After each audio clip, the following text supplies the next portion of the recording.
Hey everybody, welcome to another episode or another video. I guess they're not episodes anymore. I keep saying that, the force of habit.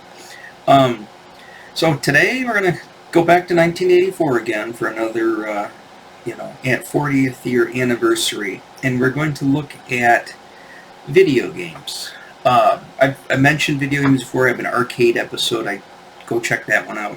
I've got stuff on Sega Master System, on the ColecoVision, on Commodore 64 stuff.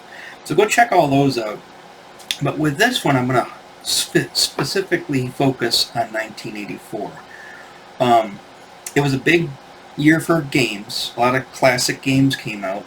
16-bit was kind of the rule of the roost as far as console games. And probably 83, it was probably a bigger year. Games like Dragon's Lair, Space Ace, the Star Wars, the Star Wars Vector game. A lot of big games came out in 83. However, 84 was a pretty big hitter too.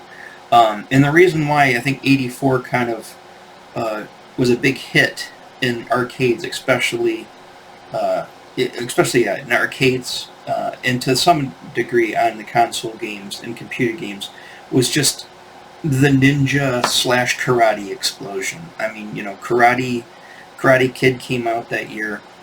It was ninjas and karate, and kung fu, and not more kung fu, yeah, but kung fu had been around since the 70s, big in the 70s, but in 84 I would say predominantly ninjas, uh, Karate Kid. I mean, that's what probably sold a lot of karate memberships or karate lessons or karate whatever.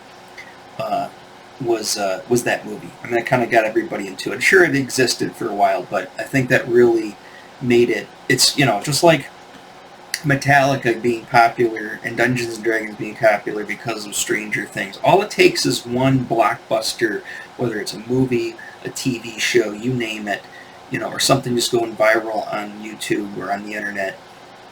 It just takes one thing that has something in it, and then everybody gloms onto it. I mean, they've been doing it forever. I mean, I don't know how many people probably signed up for the Air Force or more specifically the Navy in when Top Gun came out. How many of those people did not pilot F-14s? How many of those people were scrubbing barnacles off the side of ships? A lot of them.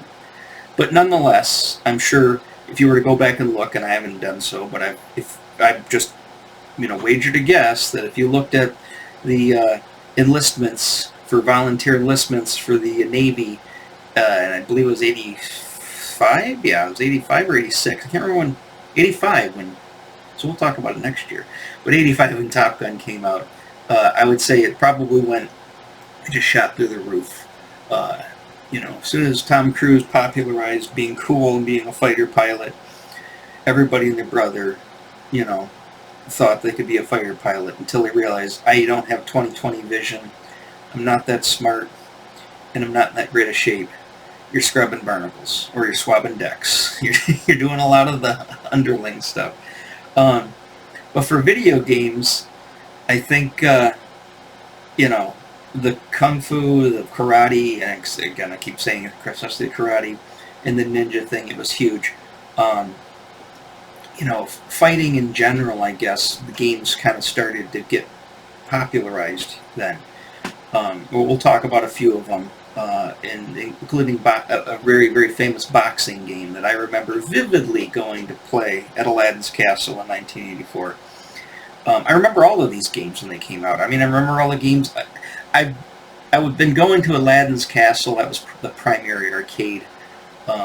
It was considered an arcade. The other ones were just like arcadettes at restaurants and bars. A few pinball machines, couple of video games, mostly the sit-down games, so that people could put their ashtrays in their drink and sit there and play some Star Castle or Miss Pac-Man. But I would say, as far as arcades, Aladdin's Castle for us was the big arcade. Video Junction was cool, but it didn't last very long downtown Rochester. And then, like I said, it was gone by now, and I barely remember the Winchester Mall arcade. But And those are the primary ones. I'm sure there was a great one in Oakland Mall, but that wasn't in my hometown there. That was, a couple of, or actually it's one city over, actually 2 cities over, because it's technically Madison Heights.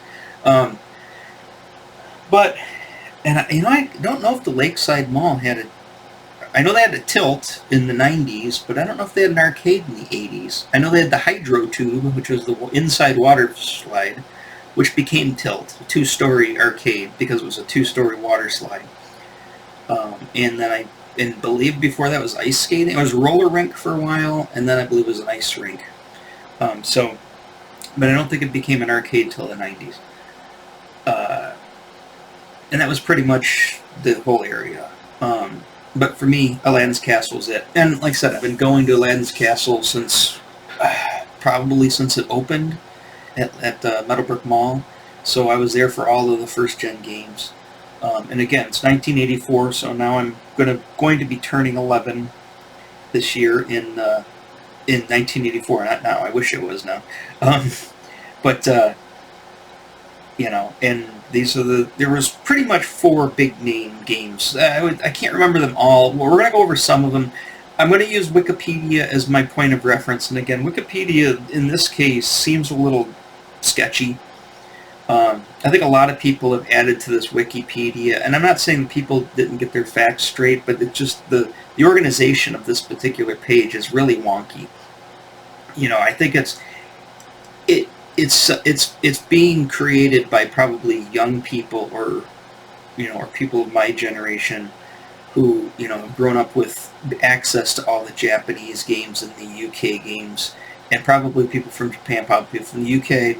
So everything has this weird kind of worldview slant to it, where there's a lot of stuff in Japan that came out way before it came out in North America. There's stuff that came out in the UK that never came out in North America, and vice versa. But it seems like it kind of encompasses it all. So to find specifically things for me, which was what I'm focusing on, because I wasn't in the UK and it wasn't in Japan in 1984, and I didn't even realize.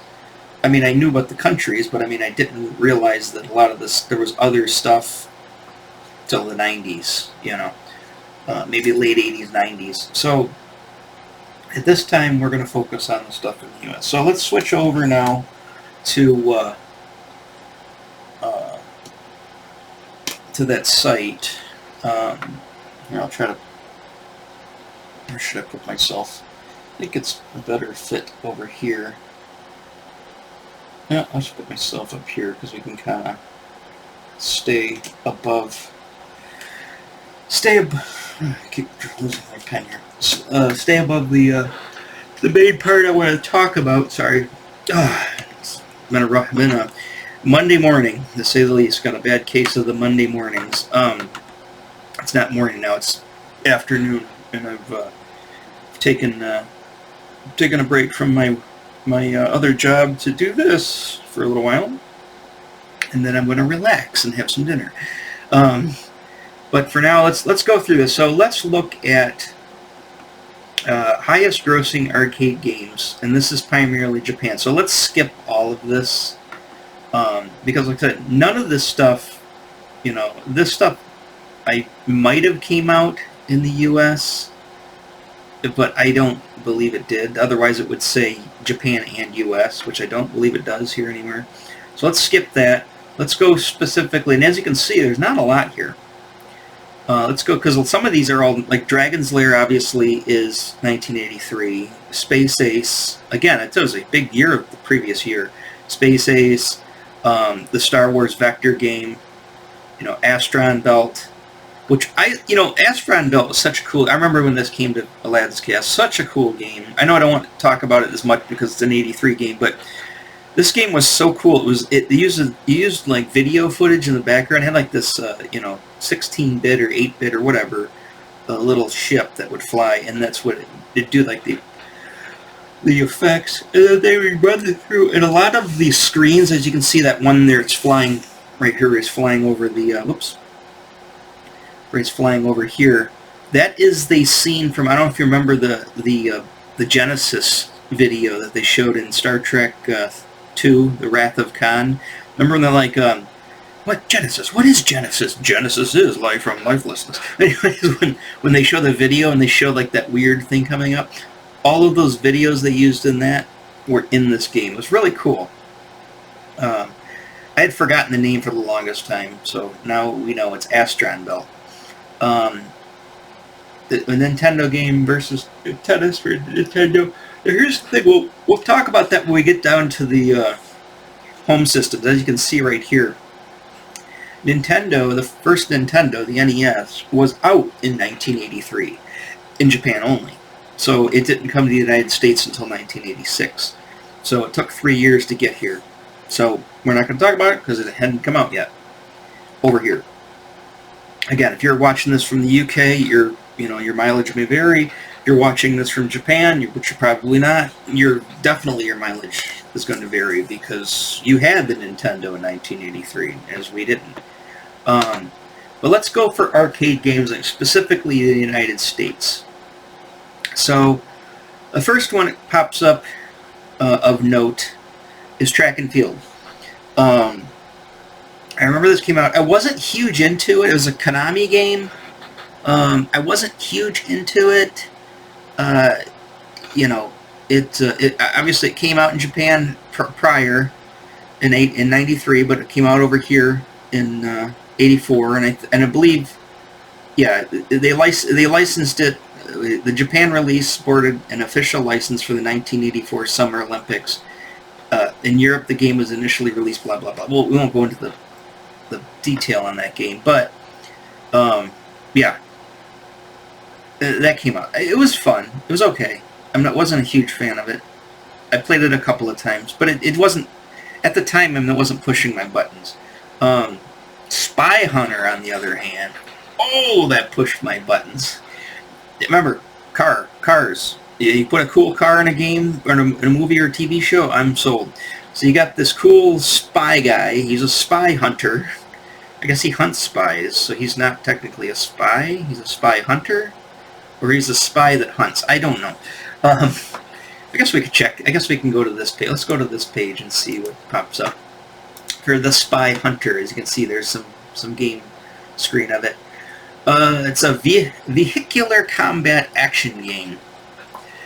Developed by Bally, or Bally, or however you want to say it, of Midway, and released for arcades in 1984. The game draws inspiration from the James Bond films and was originally supposed to carry the James Bond brand. The object of the game is to drive down roads in the technologically advanced Interceptor. I don't know if you remember the Vector. Obviously, the Countach was my favorite car from the 80s, and specifically the white Countach from Miami Vice, the one Phil Collins had, which also, again, they parodied it, or they lampooned it in Wolf of Wall Street, which is very funny. But also the Vector. I don't remember the Vector. The Vector was a car that would be in like Road and Track, or like all the Car and Driver magazine back in the day. It was touted like the fastest car in the world, like 0 to 60 in like 2.5 seconds, which I don't think actually was a thing until like maybe Ferrari hit those numbers like in the 2000s, maybe the late 90s. I don't think there was any production supercar at the time was doing 0 to 60 in 2.5 seconds. I mean, that's pretty much, that's like a 9-second quarter mile. You're talking like super bikes and dragsters. And dragsters can't even hit that. I mean, literally a top fuel dragster can probably hit it, maybe do a 9-second, but most likely not. You're talking super bikes. And to have a production, actually it wasn't production, it was a concept, but have a concept, what do you call it? I got to do a video on just cars of the 80s, but anyways, having this, pop up, or having a car do this for 2.5 in 0 to 60 in 2.5 seconds, I don't even think that's a 9-second mile. That's like maybe like a 10.3 second mile. I'm not huge into my times. I'm just going by just remembering what I was into, or what I came across when I was sort of paying attention to that type of stuff. I realized I was buying like Road and Track and Car and Driver. For me, primarily to draw. I wanted to draw the cars, and I would use them to draw from. That's how I learned how to draw cars. That and literally drawing cars that are sitting out in the parking lot. But you know, I used to go around town with a sketchbook and find the coolest cars I could find. Drew a lot of Saabs and a lot of Fieros, and drew a lot of TR7 Spiders. That was a cool car back then. But anyways, Celicas. Yeah, so again, it kind of had sorry, I went off on a tangent, but it kind of has that feel of a Vector or slash Countach. And, you know, right there, you got me, you sold me already. You don't even have to go any farther, you already sold me. Let's go a little farther. Yeah, Alright, yep. You're in the Interceptor car and destroy various enemy vehicles with a variety of onboard weapons. Spy Hunter produced in both sit-down and standard upright versions, with the latter being more common. I remember both. I know we had a sit-down version. I had played a sit-down. I don't think, because there wasn't really a lot of room at Aladdin's Castle and Meadowbrook Mall for sit-down games. We had the Star Wars sit-down game. I think we had Discs of Tron, which was sort of an upright / walk-in game, but the Spy Hunter sit-down, I remember seeing it like the other mall, the bigger malls, arcade, like the one in Troy Madison Heights at the Oakland Mall. Spy Hunter was okay. The game controls consist of steering wheel. It's a real cool looking steering wheel too. Steering wheel in the form of a futuristic aircraft-style yoke with several special-purpose buttons. A 2-position stick shift, which is pretty cool. Low and high gears, pretty much, and a pedal used for acceleration. It had a gas pedal. That was pretty cool. And then you'd hit the various buttons on the thing to activate, like the oil slicks, the smoke. But you had to hit, to pick up the items as you went. Once you got like the smoke, then you could use it. And then once you used it, you couldn't use it again until you got smoke again. It was a really cool game. You know, it was this, total overhead shot. And you had machine guns. You could just blast cars in front. There were these big heavy cars that would come out and you couldn't destroy them. They'd bump you around. So you had to just kind of get out of their way or outpace them. Great game. Awesome game. Yeah, definitely one of my favorites of the 80s, and it was 1984. Mach 3, we'll go to that one too. I played it, not as much as Spy Hunter, but I played Mach 3 a lot. It was like, I don't remember the game Afterburner. I don't know if it was a predecessor to Afterburner, or Afterburner just obviously just was a better game. I see also Firefox 1984. Yeah, then there was a movie. Anyways, I guess that's a good thing to talk about. So before Top Gun made jet combat cool, I gotta say, because that's when the Afterburner was out. I gotta say, Firefox with Clint Eastwood was the movie. However, as you know, if you've seen it, and if you were in my situation, in 1983, I learned of the SR-71 Blackbird. And when I saw that on Time magazine, it blew my freaking mind. It's still to this day my favorite jet of all time. Even though it was a spy plane, Spy Hunter, a spy plane, it wasn't an attack. It wasn't a fighter jet. In my mind, it was a fighter jet. But yeah, it was the fastest plane. It broke the sound barrier. Blah blah. Did Mach 4. Blah blah blah. It was the plane. I have been close enough to touch 2 of them in museums. One at the Wright-Patterson Air Force Base, and the other, which I remember putting my Snickers. I had a little flap thing on the bottom. For some reason, I was eating a Snickers and I was done with it, and I put the Snickers in the plane. Now that I say that, of course, have the military on my back. Hey, you remember back in the day? What? Come on, leave me alone. I was like 11. Actually, I was 12. But anyways, it happened the next year. But the other one was the one out in take it back 3, because there was one in the Dulles Air Museum in Dulles when I lived in Northern Virginia there for a while, in Washington, D.C. I went to that one. There was one there as well. and then the other one was the one at the in Ypsilanti, or not Ypsilanti, Kalamazoo, Michigan. I went with, it was actually when my son was very first born. I was still married at the time. We went to that museum there, and they had a Blackbird in there. They had a trainer, too, with the 2 seats. Pretty cool. But anyways, so in 83, I fell in, it was probably 82, 83, whatever, I fell in love with that plane. And then when the movie Firefox came out, which I'm assuming, this is the game Firefox? But yeah, in 1980s, I thought. The 1984 shoot-'em-up arcade based on the 1982 Clint Eastwood movie of the same name. Okay, so and it had laser. I didn't know this. I've never played this. I didn't even know. I mean, I knew it existed, but it was more for. It was a Laserdisc video game type of thing. Yada yada. Kind of like how Dragon's Lair was. That was big at the time, where they would use, footage, and then just put just like the Astron Belt, same type of thing.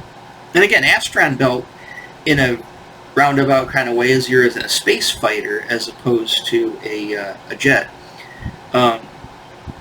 If you're in the 80s, you wanted to be a ninja who also piloted spaceships, space fighters, and military, aircraft.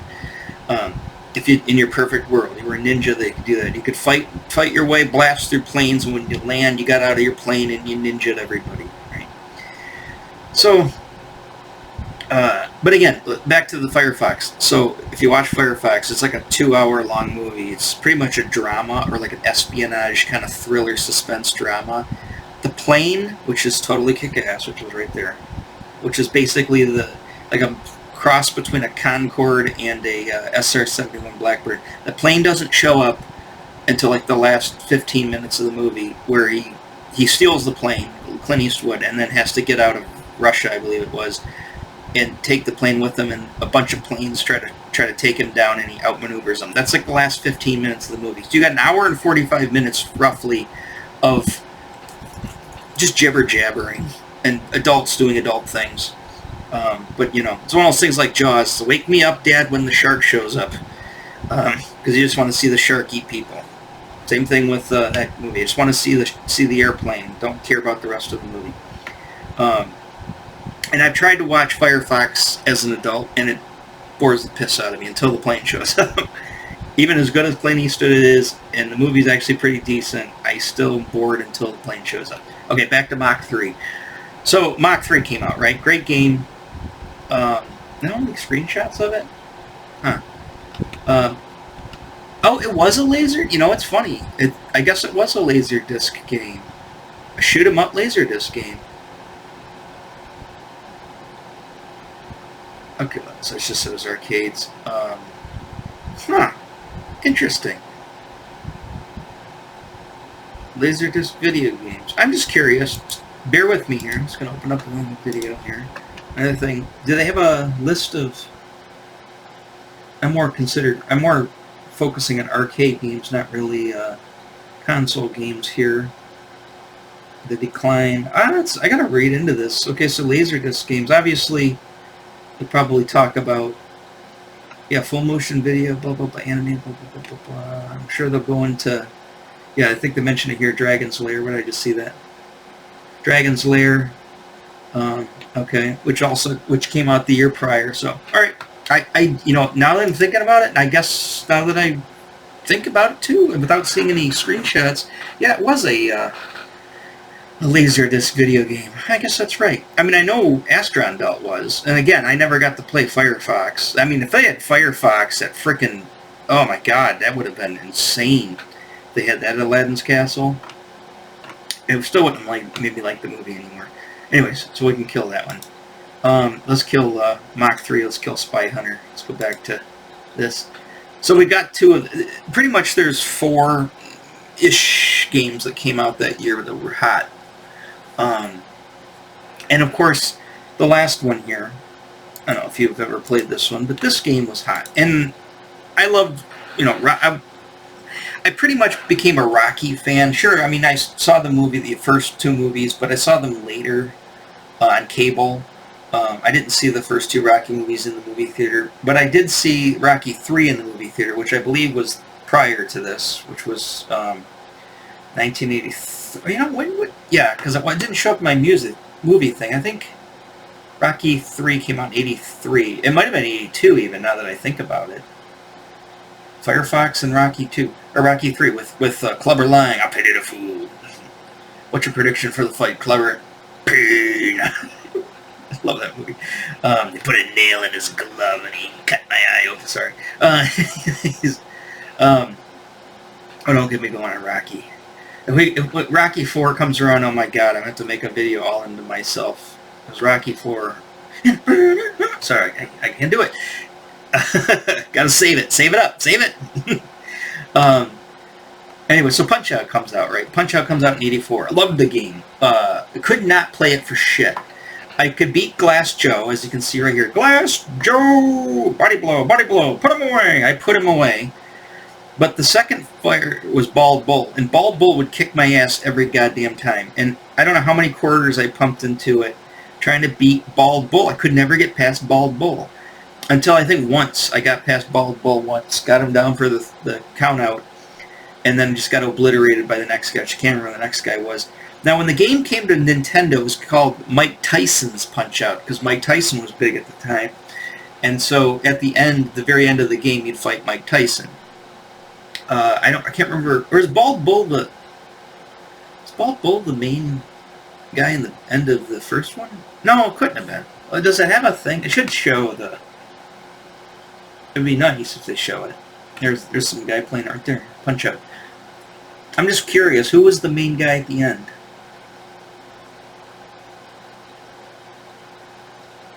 Spin-offs, blah, blah, blah.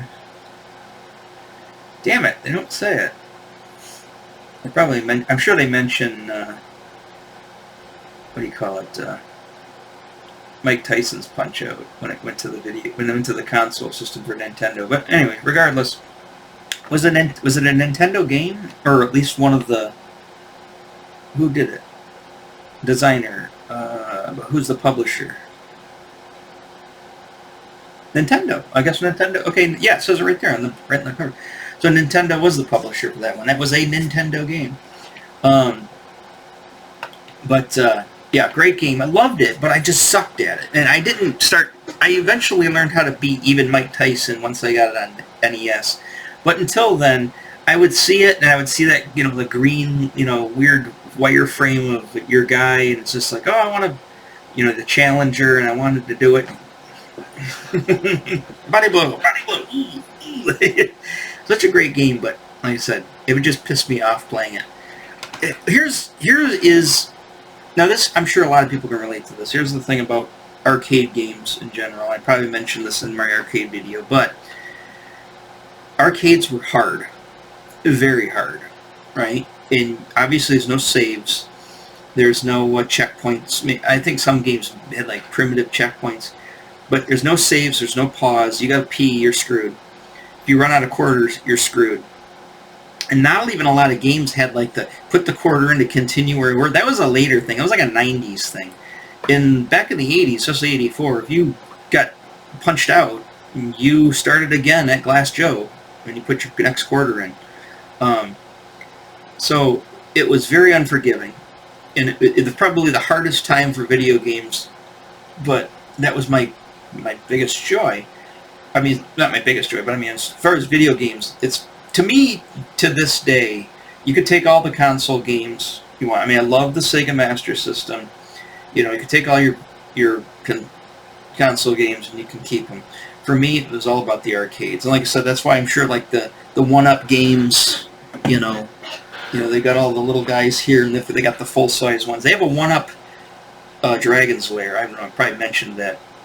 I don't know if they have a 1-Up Punch-Out, but I would love to have like 1-Up versions of these. I mean, I wish I had another room, I had another bedroom, or a basement or something. I would convert it into a little mini arcade, and I would have all of my arcades, all of my favorite games, all around there, that we could play.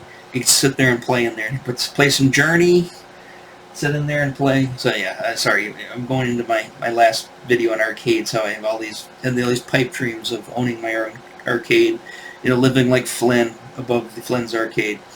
Anyways, so Punch-Out! Great game. So that was pretty much it when it comes to the arcade games. I mean, there's a few other ones that they might make note of. Karate Champ, but again, well, I guess that was 84. I don't have a, what do you call it though? Karate Champ was out. That was at the bowling alley. Yeah, there we go. Half point. Full point. It was basically, I'm going to do the jump kick every time. Full point. Full point. Full point. Maybe I won't do it. I'll do another kick. Half point. What? They give you a full point almost every time. Full point. Every time you did a jump kick. That was you had two levers. You forward, you go up and obviously forward. Kick button, jump, and kick. Jump kick. That flying jump kick. You know, just like Shokasuke did it, you know, on the cover of for that poster for I think it was for the Master, which came out this year. But yeah, I love the jump kick. Every time I draw a ninja, he'd either be doing like the full roundhouse, but more importantly, he'd always be doing that. So I'm trying to use my fingers to kind of model it. He'd be doing that jump kick. And Karate Champ was a game. Like I said, the bowling alley had Karate Champ. I played a lot at the bowling alley. But that was a game, even though let's see what it says here. It says in Japan 19. Okay, maybe it didn't. Let's see.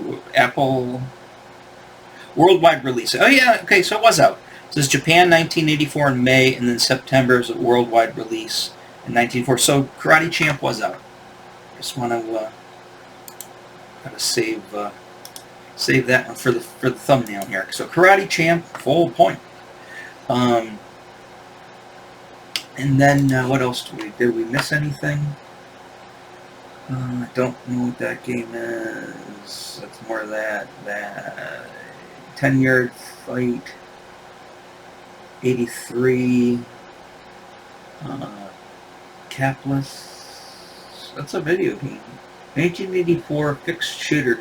Let's look at this one because I vaguely remember this. I actually barely remember this. That looks. Oh yeah. It's basically Galaga. Where's my Galaga go? It's basically Galaga. I remember they had that. They had this at Petker's. Petker's, what a name for a restaurant. It was a pizza bar. Loved the place too. Awesome. They had a great tiny little arcade in there, with like black lights on there, so it had that kind of look, so it would show all the fuzz on your shirts. But anyways, and you get refills on the pops. So I'd take my well, I didn't have Sierra Mist back then. I just take my Sprite. I'd have my Sprite in the foggy, tall glasses. I'd take my Sprite, my straw with my cherry and my sword in there, and I would go.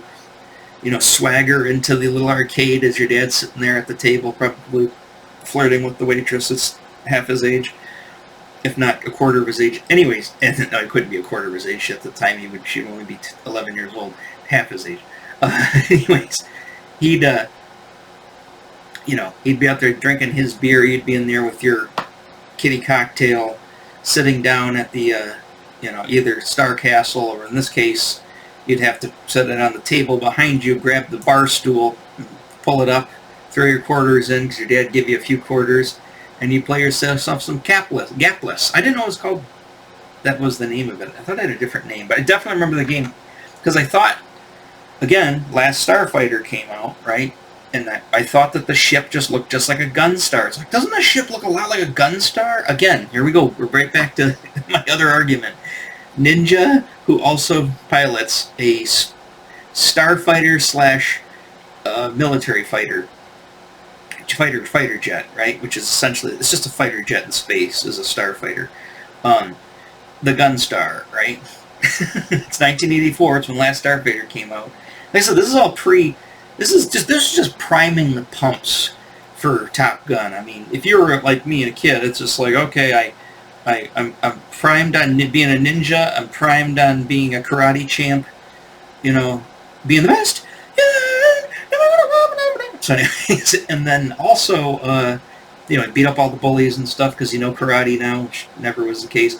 And then you also, were primed to be the starfighter, the last starfighter, which basically meant that by 1985 you were Top Gun. It's funny how that Hollywood and pop culture sold us so many fallacies and lies over the days, and us kids, us young, 12-year-olds, 11-year-olds, 10-year-olds, we bought it hook, line, and sinker, and we believed it all. You know, when I grow up, you know what I want to be. Just like when Star Wars came out in 1977. You know what I want to be when I grow up, guys? Talking to my parents, I want to be an astronaut. I want to go to space. I want to go out to space and fly a spaceship. It's funny how kids nowadays, it's just like, all is, what do you want to be? I want to be a YouTube. I want to be a YouTube influencer. What do you want to do, young daughter? I want to shake my butt on TikTok. Oh, okay. So my son wants to. I don't have a daughter, but my son wants to be a YouTube influencer and play video games on YouTube and make millions. My daughter wants to shake her butt on camera on TikTok and make millions. What happened to being an astronaut and a ninja that pilots the last starfighter? That's my generation. So anyways, let's go back. Let's see, where are we at? So pretty much, I think I've covered most of them. So I think that was Japan only. Don't remember this game. I would have remembered a 3-screen game like that back in the day, but that wasn't. I don't think we had a 3-screen game until the 90s here in the States. So let me just cover real quick. Let's cover console games. Now I'm not going to get into the game specific because it's almost impossible because they don't list the game specific, even though they show the best-selling games of the United Kingdom. That's the United Kingdom, and I think they have they have ones for Japan.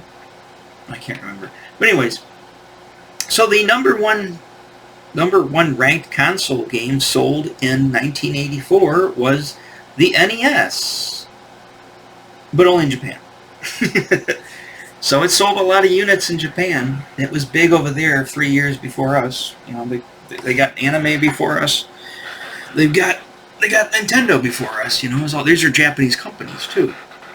The Commodore 64 is what we had. If you were rich, and you were at least if you were in the let's put it this way: if you were in the middle class, or upper middle class in the 80s, which there's a lot of those people I went to school with, because like I said, my city was a real weird mix of people. You had like really rich, like owning Lamborghini rich. It's like that now. You have Lamborghini rich people, Countach people, that are the top 20%. These are high class people. You have a lot of those people, especially living in Christian Hills or with private mansions and stuff all out in Rochester Hills. So that's the hills. The city had some wealthy people, but not to that degree. And most of them were living in Rochester Hills. Specifically, Christian Hills was the subdivision before they built the $1 Million Mile out there on Silver Bell and Adams. But I would say most of the hills was middle to upper middle class people. All right, a lot of working professionals. The Shackamans, who I grew up with downtown Rochester. Mr. Shackaman was a math professor at Oakland University. He ended up, they ended up moving out to Christian Hills like in 84 or like this year. I think that was 85. That was 85 because I remember that wave of G.I. Joe guys being out. Anyways, so they moved out there in 85. And a lot of people who bought the starter homes, who were younger parents of neighbors and stuff, a lot of them ended up moving out. I'm sure the Vanderbilts would have moved out. The ones living across the street had the DeLorean, except for the dad went to jail for selling cocaine. So he went the DeLorean route, literally.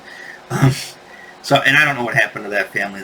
I remember when the daughter was in my high school.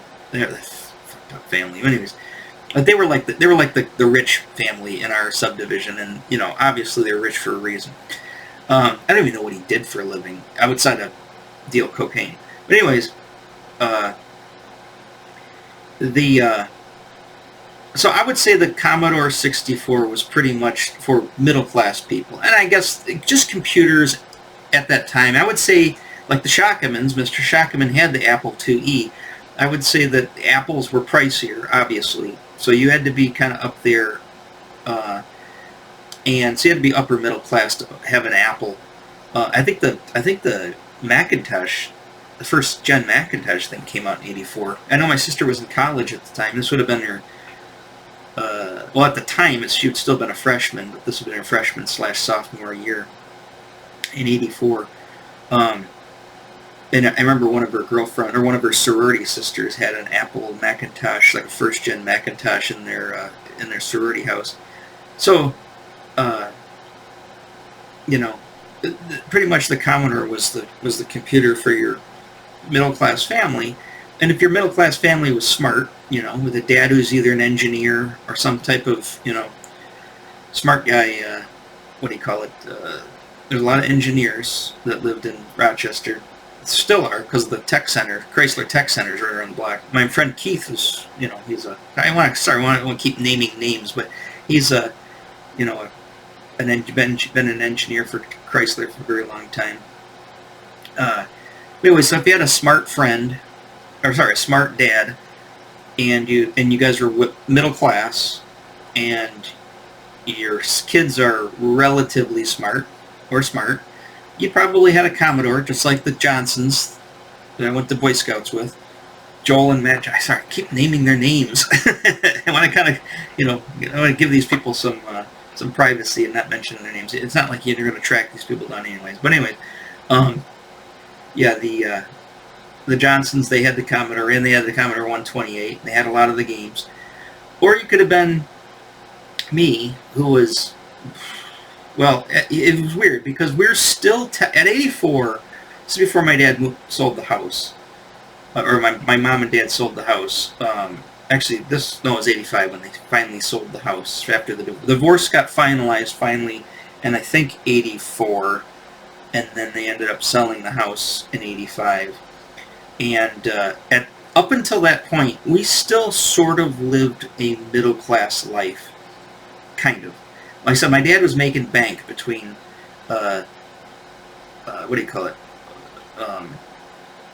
long-term disability, Social Security. He had some investments too. I mean, he was still making some pretty decent money. He was making middle-class money. My mom, on the other hand, wasn't. She got SSI for me, so it kind of elevated her income. Basically brought her out of poverty and put her in the low class, which is where I, exist today, is in low class. And, so low class families pretty much didn't have personal computer. Like I said, we tried the Texas Instrument. You want to watch my video on that, how we tried the Texas Instrument thing, and that didn't work very well. So you basically low class kids, like pretty much the whole trailer park. When I ended up moving to the trailer park in the 80s, once the NES and the Sega Master System came out, the console games were how low-class kids, and maybe not poverty kids, but definitely low-class kids, trailer park kids, could play video games at home. That was the thing. I mean, nowadays that's not even it's not really even an issue now. But in the 80s, this was an issue. I mean, it wasn't really an issue. It was like a world-changing event, but it was just a common thing that if you had, middle-class parents, you might have had a home computer to play PC games. If you were a low-class kid, you probably had... I mean, obviously they had the console games too as well, but your buy-in, your entry level to home video games were console games, because that was all you could afford. And those are pricey too. Like I said, once my dad ended up, kind of going down the scale as he never went back to work, he ended up getting into the low class and left the middle class. And I had two parents in low class. I'm following my parents' footsteps. That's where I live today, is in the low class. So, I've only been in the middle class, the low, I would say low middle class, like two times. Well, maybe when I was married, because I was married and we had two incomes. But outside of that, single, I've only been in the, and I guess that really didn't even count, because, so I don't think I've ever really been in the low middle class as a single adult my entire life. Always been low class. So don't expect me to like high class things or even middle class things, right? I'm not into wine. I'm not into anything sophisticated. And I'm low class, right? That's what you got to expect from me. And you can see by my videos that 50-year-old guy who's pretty much likes the same low class stuff since he's been a kid. Anyways, I don't know why I went on a weird tangent there, but anyways, so a Nintendo. Oh, sorry, Commodore. Right even to the how much time? We'll wrap this up quick. I'm not going to go into super detail. If you want to check out my stuff on especially on computers, go look at my Commodore 64 game. I kind of get into some of the particulars on that. IBM personal computer. Not that you're talking. Yeah, not that many people had an IBM personal computer. Those were a step above a Commodore, and those are hard to find. I got one. I got one for the first time in 1997 when I first went on the internet. I went on the internet prior to that, but as far as myself owning a computer that could go on the internet was 1997, and I got myself an IBM. And it was expensive. It was like $2,300 then. There's the Texas Instruments. So obviously that was my sort of gateway, wanting to get out of console gaming and into computer gaming. After the ColecoVision, wanted to try to get into computer gaming. Couldn't really go the Commodore 64 route. Definitely not going to go to the IBM or the Apple IIe. There's the Apple II. Well, there's the Apple II then, maybe not the Apple IIe. But which didn't even have 8-bit game or 16-bit gaming. It only had 8-bit gaming because Apple really wasn't known for being a gaming computer. But the Texas Instruments, you could do 16-bit games, Spectron games. And again, you had a cartridge system right there. You just shoved the cartridge in there, that's all I did. I graduated from the ColecoVision to my Texas Instruments, which was the TI-99. And I had the white one. I didn't have the cool silver. I would have liked to have the silver and black one. I had the white one.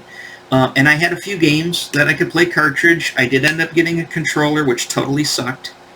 It was like the worst controller ever. It was like a step of, it wasn't even, it was like a step above an original Atari joystick. It was a shitty controller.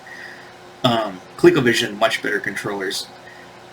But I had a controller for it and no tape drive, so I couldn't save anything.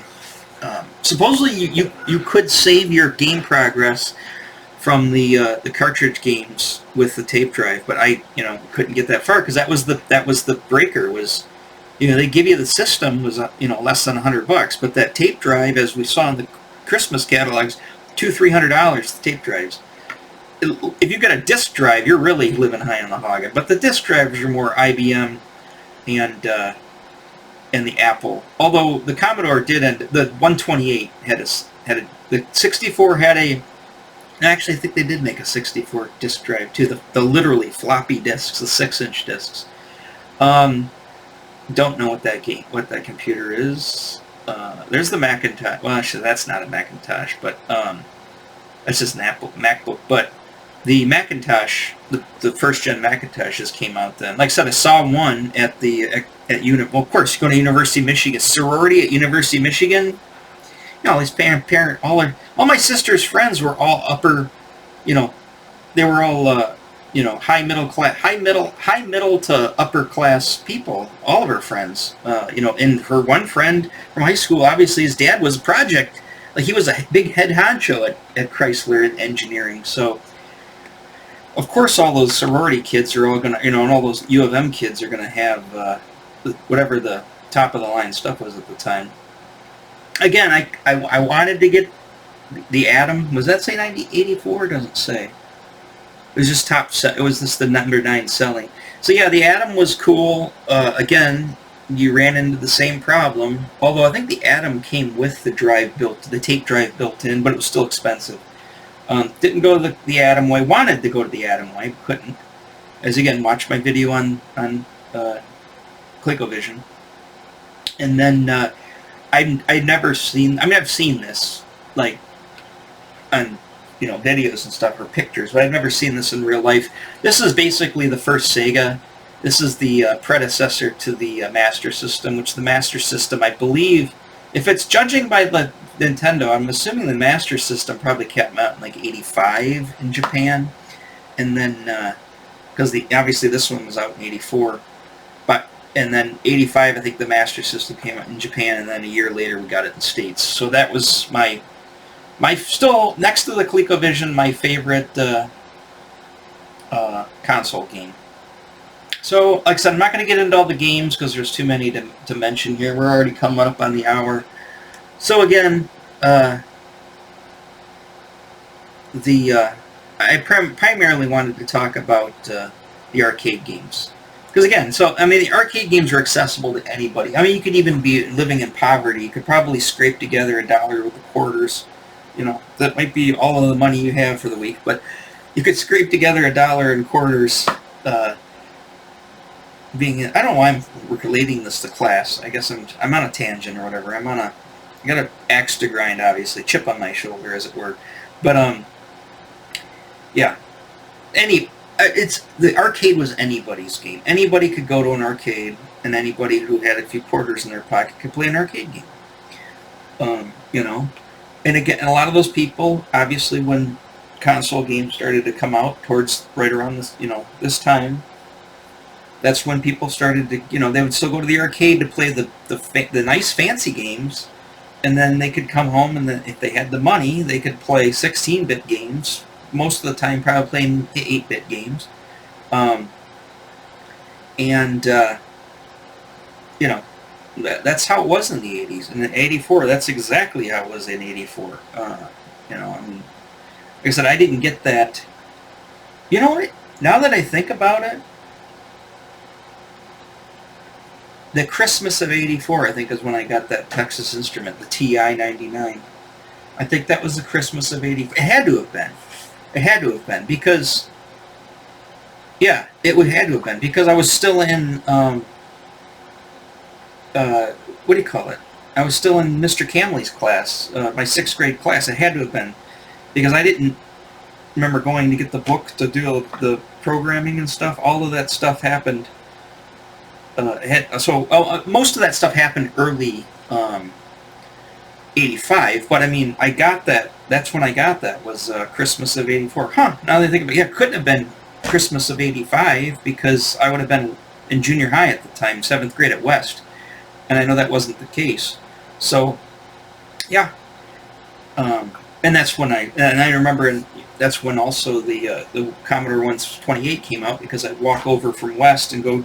But I was on the Boy Scouts at the time, and I would go hang out with those two brothers at their house and play their Commodore 128. And they had the 64, but they had the 128 basically up and running at the time. Yeah. It's all coming together. I feel like George Peppard and what do you call it? I love it when a plan comes together. An A-Team.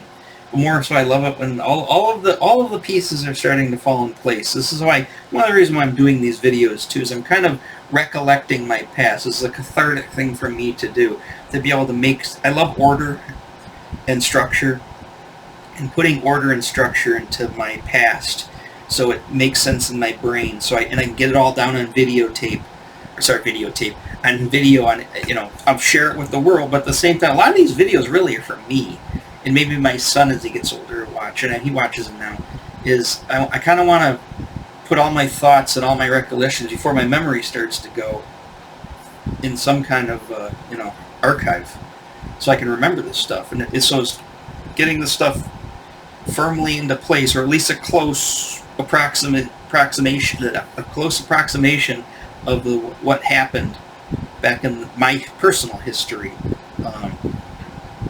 That's what it is. And again, I'm hoping that a lot of people like that type of stuff who are my generation, around my age, and again, you're a millennial, you're a zennial, whatever, if you want to know some history, which you probably don't, because you don't care about the history, you go back and learn. This is what we did then. The stuff that you were doing, and for the millennials, it would have been the 90s. For the zennials, it would have been the 2000s, right? Your childhoods. This is what we did. And this is how we navigated all of this pop culture, all of this technology, all this stuff that it's around today, which is just commonplace on phones, computers, tablets, all this stuff is commonplace. It all started, to become a thing in the 80s. you know, sure, late 70s, but not really. The 80s. And then, of course, it just escalated in the 90s for the millennials. Then they had different, you know, they all had their Sega Genesises, although I hadn't. But they, you know, and their PlayStations and all that stuff. And then you get into the new millennium in the year 2000. Those are all the Zennial kids, their childhood. And into the stuff that they did. All right, so let me end it here. Again, like and subscribe if you like this stuff. Again, I encourage comments. You know, even if you want to tell me how much of an idiot I am, how much of a waste of time these videos are, that's fine. Go ahead. You have the right to do so. But you know, if you got some stuff to say, maybe are my facts right? I mean, I'm going off of Wikipedia, which obviously, you know, isn't the bastion of you know, of facts. It's just basically what people are putting in here. But this stuff all seems pretty much right. Like I said, if I could put everything together in a close approximation, it doesn't have to be exact, but it's close. This stuff kind of, Wikipedia does a trick. You know, if you got any other websites that got better information on this stuff, go ahead. You know, other videos maybe, even people talking about the same thing, you can always float them my way. So, yeah. All right, I'll catch you on the next one. I think I'm going to do, and hopefully this doesn't bore anybody, but I think I'm going to do 1984 board games, because I found a site, or I found an entry in Wikipedia for board games of 1984. So, because I know there's a couple that I had, and we'll go over a few of the board games of 1984 as well. Broadsides, or what do you call it? I forgot the name of it, but we'll Broadsides and Boarding Parties. That was the game in '84 that I had. I loved that game. Anyway, we'll get to that later in the next video on board games. They might not, like, again, these aren't really going to be episodic, following in any order. They're kind of monster of the week things. I'm going to kind of throw them in whenever I can fit them in, or whenever I think that's a good spot to fit them in. So, yeah. All right, I will talk to you guys on the next one. Bye-bye.